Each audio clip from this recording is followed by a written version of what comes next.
물류 대란이 우려되는 상황인데 이 문제를 해결할 곳은 정부, 국회, 택배 노사가 모인 사회적 합의 기구입니다. 한 차례 파행 끝에 오늘 사회적 합의 기구가 열렸는데 이 최대 현안인 분류 업무 임금 보전 등에서 일정 부분 합의가 됐는지 알아보겠습니다. 박규준 기자 나왔습니다.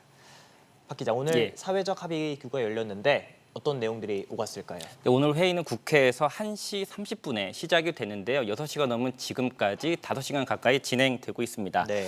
지난 8일 부참했던 이 택배 노조와 대리점 측은 이번에 참석을 했습니다.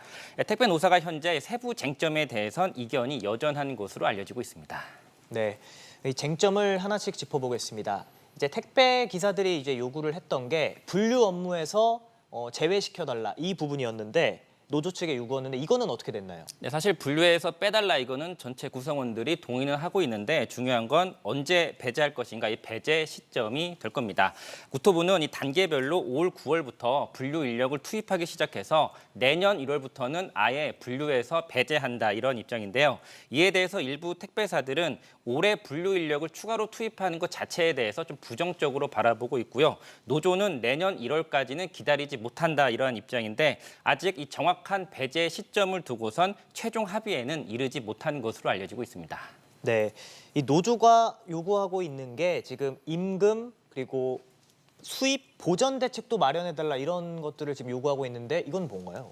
네, 사실 이 사회적 합의 기구의 취지가 이 과로 방지하는 건데 그러니까 현재 과도한 근무 시간 또 과도한 택배 물량을 줄여야 한다는 게 정부의 입장입니다.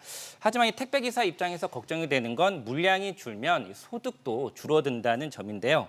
그래서 노조는 이 물량 감소를 만회할 만큼의 소득 보전 대책, 보완 대책을 마련해달라 이렇게 주장하고 있습니다. 네. 사실 답은 나와 있습니다. 기사들이 받는 수거 수수료 또 배송 수수료를 지금보다 더 올리는 방법이 될 텐데요. 그러려면 이 택배 요금을 지금 국토부가 제시한 원가 인상분 170원보다 더 올려야 하는 게 현실입니다.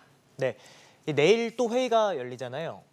앞으로 그러면 이제 최종 합의안 타결 여부 어떻게 보고 계십니까? 네, 상황이 비관적인 것만은 아닙니다. 오늘 같은 경우에도 이 지난 8일에 이 사회적 합의 기구에 참석하지 않았던 대리점과 노조 측이 참석을 한 건 긍정적인 신호라고 봐야 됩니다. 내일이 그야말로 이 총파업을 끝내느냐 아니면 장기화되느냐를 가를 분수령이 될 것 같은데 사실 현재로서는 어떤 결과가 나올지 전망하기가 쉽지는 않습니다. 다만 이 택배사들이 분류 인력들 투입 시점을 연내로 앞당기게 되면 타결이 이루어질 가능성도 배제할 수 없습니다. 네, 박 기자 얘기 잘 들었습니다.